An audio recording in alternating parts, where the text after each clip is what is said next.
This is a 1965 Ford Mustang GT. It has a 289 V8 with a 4-barrel carburetor, 4-speed transmission. What I want to do is set the timing. So, we will look at the engine here. This is the distributor. Most of the Ford's distributor is on the front of the engine.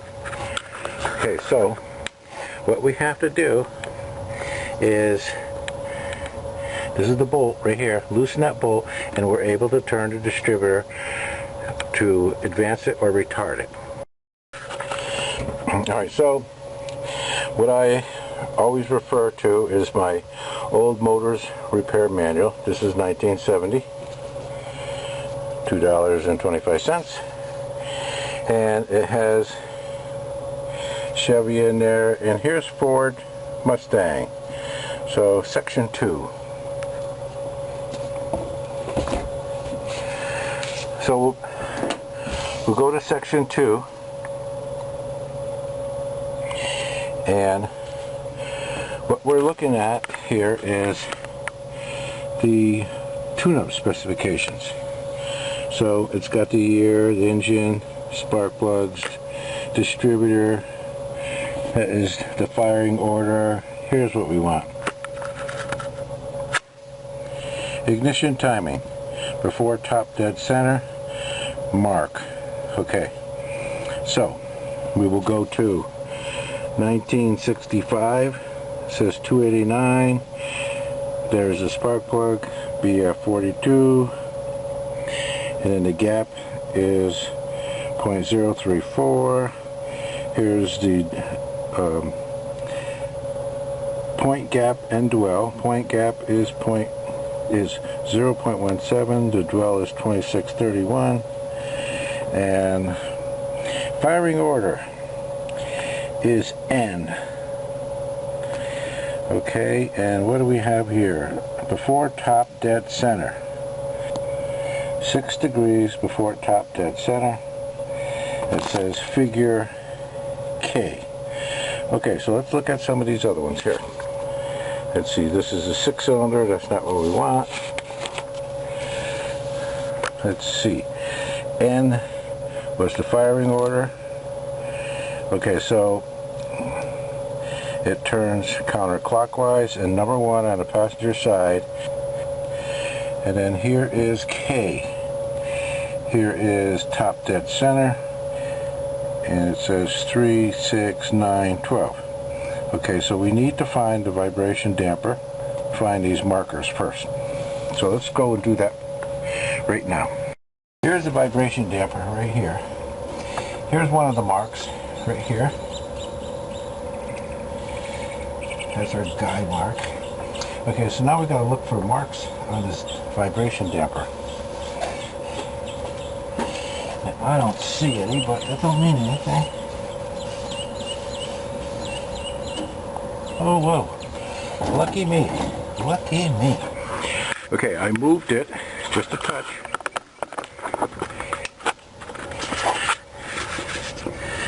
And I don't know if you can see those marks right there, but I am going to get some chalk or whatever and see if I can brighten them up. I'm going to take a little steel wool.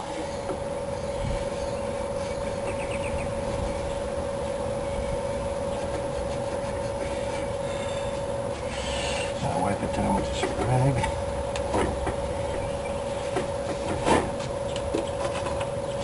Then I have this yellow crayon. Let me see what I can do here.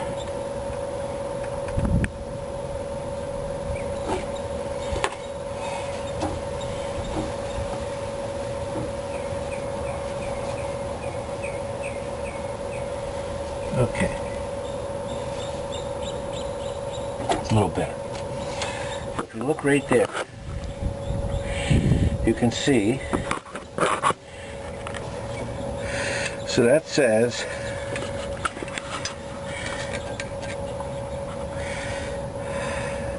top dead center. Here's 12. So 6 is in the center. So let's see. 2, 4, 6, 8. Must be another marking. Here, what I'm going to do is turn this around and catch it over here and remark it so I can get a really good feel on that. Okay, so I turned it over, and now I use this crayon. See if I can get a good marking on there.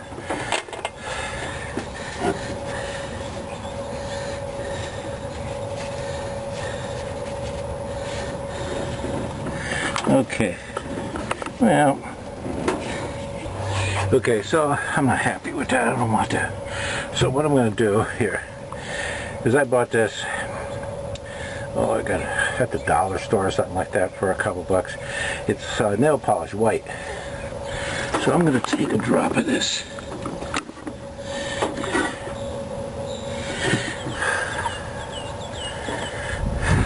Okay. So I just put that nail polish right there. So I turn the engine over until the timing marks came down here on the bottom where I could get a better look at it. So, of course, I got my nail polish here. Here's top dead center, and here's 12. So, here's 6.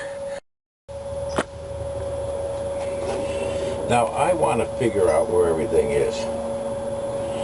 So, let's start with the first thing. Here's the cap. Here's number 1. Number 1 wire comes over here, and it's labeled on the cap 1. Okay, so let's pull this clip off, pull the back one off. Okay, hook that over there. Okay, so the rotor is not pointing to number 1, and it shouldn't at this point in time.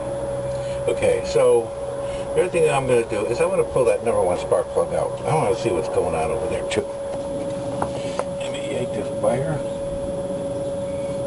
Give it a little twist.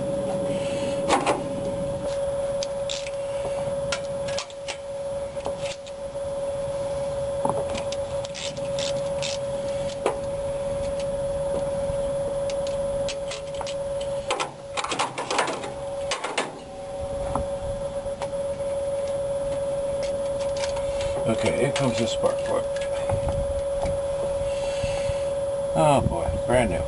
Unbelievable. As you can see, there's no wear whatsoever. Well, it shouldn't have. It only has 4,500 miles on it. So, to find out where that piston is, I'm going to use just some old baling wire. That's all. Because I don't have anybody help me do any of this. There's nobody around. So, what I'm going to do is straighten this wire out. And I'm going to stick it right in.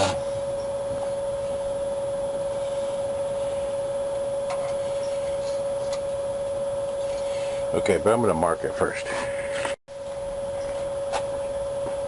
So I'm going to stick that baling wire right in there. Then I'm just going to put some blue tape here, just for the hell of it. I want to see when that comes out. Okay, I put the car in neutral because it's a standard transmission, and I'm just going to watch this stuff, see what happens here. I'm going to turn the engine because I want those timing marks to come up on this side over here. So, just easily turn the engine, see what's happening. Okay, this is coming out, which is good. The rotor is moving over, which it should.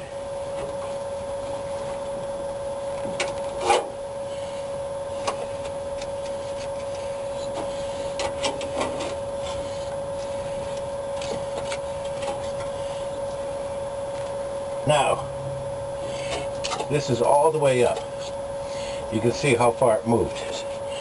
Alright, so now we know that the piston is way up on the top. We're looking over here and we see that the rotor is pointing. Where is it pointing? Let's look.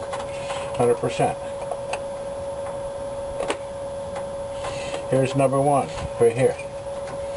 So it's almost there. Oh, let me get a 1/2 inch wrench.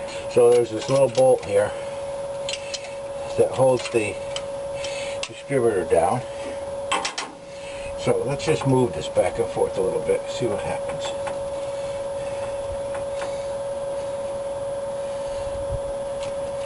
Let's put the cap on. And let's just move it. Okay, we moved it this way. It's right on. Alright, so it looks like that the rotor is facing number one. No, the piston number one is all the way to the top. The timing mark is right on. Alright, so everybody in the right spot. We don't need the wire anymore. Okay, before I put this spark plug in, I just went and looked at the manual, and it said the gap should be 34. So I have a feeler gauge here, and I have 25 and 10, so that's 35. Okay, so let's see what happens here. 35 just slips right in there, perfect. So that means there's a little bit of slop, so looks like they're gapped at 35. So since one is perfect, I'm not going to bother with the rest of them. Now, when you put these spark plugs in here, make sure you start them by hand, because if you cross those threads, I don't know what you're going to do.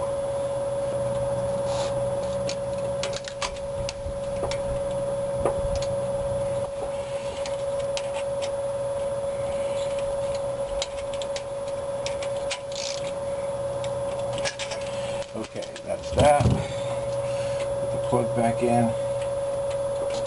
Alright, now it's pointing, the rotor is pointing to number one. So let's snap this back in here. 1, 2. Also, the cap only fits one way. There's a little notch over here, it goes right by that screw. Alright, so now let's just start this baby up and see what it's going to do. Okay, so what we're going to do is we're going to use the timing light. Probably you guys have never even seen this before. This is the Sears inductive timing light, sold by Sears Roebuck, Chicago. And here's the number, 244-2179. Well, if it's a Sears, it probably only lasts forever, because old time it was Sears Craftsman, and I have sockets and wrenches. I even have a compressor that I've had, I don't even know how long I've had it, and it still works. So this thing should work fine. Okay, so how you do this, you got positive and negative, goes to the battery, and here you put this around spark plug number one. And by looking at the manual and everything else, we figured out that spark plug number one is on the passenger side up front here, and it comes over to right over here, but it doesn't make any difference. Okay, so what we're going to do is we're going to check and see what the current timing is. Now, the important thing to remember is, so we'll just hook this right around there.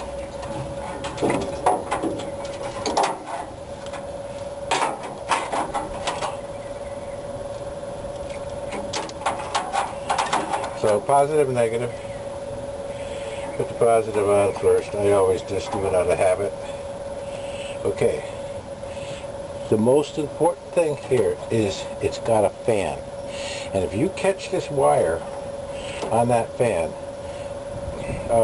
you're not going to be very happy, because of the fact this is going to twirl all around, and I don't know how much you're going to get injured. Okay? So keep all this wires away. I can't stress that enough. Alright, so I'm going to start the car. Okay, with the engine running, remember we have this fan over here. careful. We're going to take this timing light, see it flashes. Every time number 1 cylinder fires, this fires. So, remember that fan.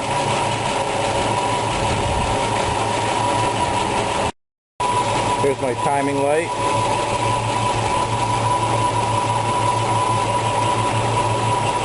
And you can see the light down there as it hits. So I'm going to bring this all the way back. And this is 6 degrees. Okay, so that is right on.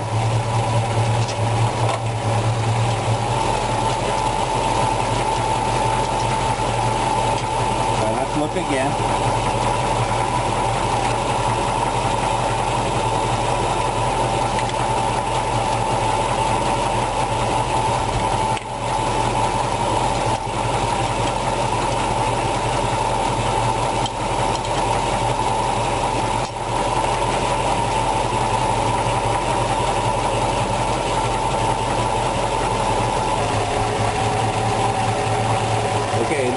Okay, that's where it should be set. That's 6 degrees. So I tighten the distributor up. And the timing is set. But what I do is I don't always go by that mark. So what I'm going to do is advance it a little bit. You can hear the RPMs coming up. Seems to run a little better there for me.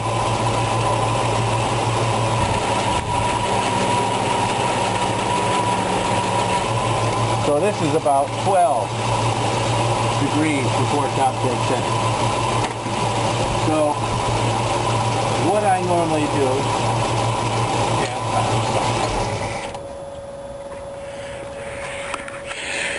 normally do, of course I'm going to get criticized, but I don't care, is I will run these, I figure out exactly where it should be, and then I run it a little bit more advanced. And then I'll take it out for a road test, and I'll put it like in 4th gear, and I'll put a little load on it, and if it does not ping, I like it. Okay? So, that's just my personal opinion and experience with these things. But the correct way is, once again, to bring this back, retard this timing. Retarding comes this way, advancing goes the other way, and you saw that when we retarded it, the 6 degrees came right on the mark here. So that's the correct way to do it. So we'll put the air cleaner back on here, and we're done. So that's how to use one of these old style timing lights. But remember, when you're doing this, you got a fan here. You know, it sucks these wires up. I'd let it go and jump away before you get hurt.